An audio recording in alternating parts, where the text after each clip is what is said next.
안녕하십니까. 달사람닷컴 브레이킹 뉴스 인 US 박선아입니다. 자, 이번 주 굵직굵직한 현안에 대해서 살펴볼 텐데요. 역시 트럼프 행정부 시작 이래 가장 큰 이슈가 되고 있는 신분 문제, 그리고 미국과 중국의 무역 전쟁으로 인한 주식 시장과 채권 시장의 변화에 대해서도 살펴볼까 합니다.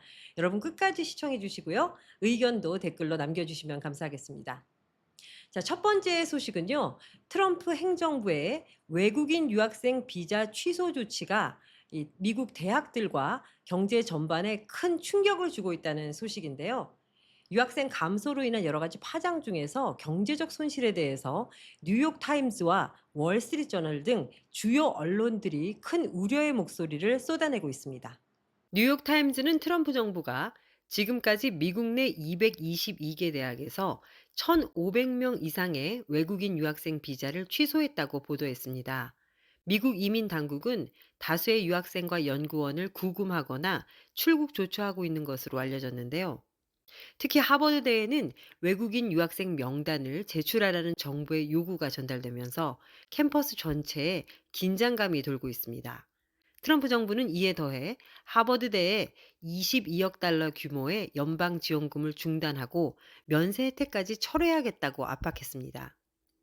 이 외국인 유학생들이 미국 경제에 기여하는 규모는 막대한데요. 지난해 기준 유학생들은 약 440억 달러, 우리 돈으로 약 62조 6천억 원을 지출했으며 37만 개 이상의 일자리를 만들어냈습니다.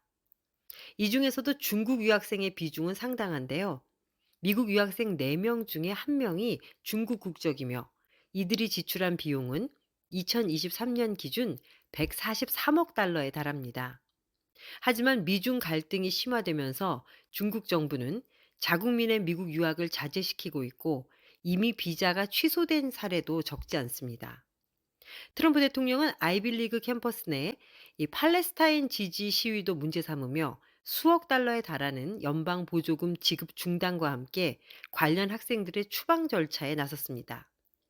국제 신용평가사 무디스는 미국 고등교육 기관의 전망을 부정적으로 평가했는데요. 외국인 유학생이 줄어들면서 교육 재정과 지역 경제 모두 심각한 타격이 예상된다는 분석입니다. 자, 그렇다면 트럼프 대통령이 주도하고 있는 외국인 유학생 비자 취소 조치, 그 배경에는 어떤 것들이 숨어 있을까요? 저희가 네 가지로 요약을 해봤는데요. 지금부터 하나씩 살펴보겠습니다. 첫째, 정치적 활동에 대한 탄압. 트럼프 행정부는 특히 팔레스타인 지지 시위에 참여한 유학생들을 겨냥해 비자를 취소하고 있는데요. 소셜미디어 활동까지 감시하며 표현의 자유를 제약하고 있다는 비판이 이어지고 있습니다. 둘째, 사소한 법률 위반도 예외가 없습니다. 과거의 단순 교통 위반이나 행정적인 실수조차 비자 취소의 사유가 되고 있어 유학생들 사이에서 불안감이 커지고 있습니다. 셋째, 중국 유학생에 대한 보안 우려. 특정 중국 대학 출신 유학생들은 첨단 기술 유출 가능성을 이유로 대거 비자 취소 대상이 되었고, 이는 미중 간 외교적 긴장까지 야기하고 있습니다. 마지막으로 대학에 대한 정치적 압박. 트럼프 대통령은 진보 성향의 대학들을 겨냥해 연방 지원 중단을 언급하며 압박하고 있고, 이에 대해 전국 대학 총장들이 공동으로 반대 성명을 내는 등 파장이 확산되고 있습니다. 네, 지금까지 외국인 유학생 비자 취소 조치로 인한 여러 가지 파장을 살펴봤는데요. 이민, 교육, 그리고 국제 정세가 얽혀 있는 아주 복잡한 사안이라는 생각이 듭니다. 자, 이번에는 미국 국채 시장을 살펴볼 텐데요. 국채란 무엇일까요? 국채란 이 정부에서 발행하는 채권을 말하는데요. 국가가 돈을 빌리기 위해서 발행하는 일종의 빈 문서를 말합니다. 이 국채를 구입한 사람에게는 일정 기간 동안 이자를 지급해야 되고 만기일이 되면 원금을 상환해야 합니다. 그런데 지금 중국과의 무역 전쟁 속에서 왜 미국 국채에 대한 관심이 쏟아지는 걸까요? 바로 이 중국이 미국의 국채를 아주 다량으로 보유하고 있다고 하는데요. 어떤 소식인지 함께 보시죠. 미국 국채는 전 세계 금융시장에 있어 가장 안정적인 자산으로 평가받는데요. 하지만 최근 미국의 대중국 고율 관세 부과로 인해 중국이 보유 중인 미국 국채를 대거 매도할 수 있다는 관측이 제기되고 있습니다. 2010년 이후 외국인의 미국 국채 보유 규모는 약 3조 달러, 우리 돈으로 약 4,273조 원 이상 늘었습니다. 이 가운데 일본이 가장 많은 국채를 보유하고 있고 중국이 그 뒤를 잇고 있습니다. 미국의 대표적인 무역 경쟁국이자 정치적 라이벌인 중국의 국채 보유는 그 자체로 강력한 지렛대가 되고 있는데요. 일각에서는 이번 미국의 관세 조치가 중국의 국채 매도를 자극할 수 있다는 분석도 나왔지만 전문가들의 시각은 다릅니다. 중국이 국채를 대량 매도할 경우 미국보다 중국이 더 큰 손해를 입을 수 있다. 즉, 시장 불안정, 환율 하락, 중국 내 금융 불안으로 이어질 수 있다는 겁니다. 다시 말해 중국이 미국을 압박하려 국채를 매각하는 선택은 오히려 자충수가 될 수 있다는 분석입니다. 따라서 전문가들은 중국이 미국 국채 시장을 무기화할 가능성은 낮다고 보고 있습니다. 네, 이번 사안은 미국의 국채 시장의 구조적 안정성과 함께 이 국제 정세가 얼마나 복잡하게 얽혀 있는지 잘 보여주는 사례인 것 같습니다.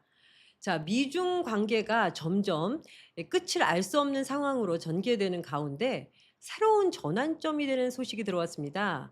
바로 얼마 전이죠. 이번 20일 화요일 도널드 트럼프 대통령이 이 중국과의 관세 협상에 대해서 강경한 태도를 완화하겠다는 입장을 보여서 주식시장이 반등했다는 소식입니다. 트럼프 대통령은 백악관 집무실에서 취재진과 만나 중국과의 협상이 잘 진행되고 있다며 관세율도 상당히 낮아질 것이라고 말했습니다. 또 기존에 부과된 145%의 관세는 너무 높다며 그 수준까지 가지는 않을 것이라고 언급했는데요.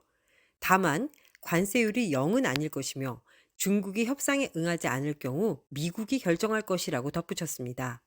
트럼프 대통령은 이번 발언에서 코로나19나 시진핑 주석에 대한 언급은 자제하고 중국과의 우호적인 접근을 강조했습니다. 이 같은 입장 변화는 최근 무역 전쟁 여파로 미국 증시와 채권 시장, 달러 가치까지 흔들리면서 나타난 전략적 변화로 풀이됩니다. 한편 스콧 베선트 미 재무부 장관도 투자자들과의 회의에서 현 상황이 오래 가지는 않을 것이라며 빠른 개선을 기대한다고 밝혀 이후 뉴욕 증시는 일제히 상승세를 보였습니다. 4월 22일 기준으로 주요 지수들은 다음과 같은 상승세를 보였는데요. S&P 500 지수는 약 2.5% 상승했고요. 나스닥 종합지수는 약 2.7% 상승했습니다. 다우존스 산업평균 지수는 약 2.7% 상승했습니다. 네, 트럼프 대통령의 말 한마디에 뉴욕 증시, 국채 시장 그리고 전 세계가 움직이고 있는데요. 앞으로 또 어떤 변화무쌍한 일들이 일어날지 귀추가 주목되고 있습니다. 트럼프 대통령의 화법을 보면서 많은 분들이 충격요법을 미리 준 후에 점점 조여가면서 자신의 목적을 이루는 형상이라고 하는데 트럼프 대통령의 이런 발표들이 미국에 이득을 줄지 손해를 줄지 국민들이 기대 반, 걱정 반으로 지켜보고 있는 상황입니다. 저희 또 새로운 뉴스 들어오면은 전해드릴 것을 약속드리면서 여기서 인사드리겠습니다. 함께해 주신 여러분 감사합니다.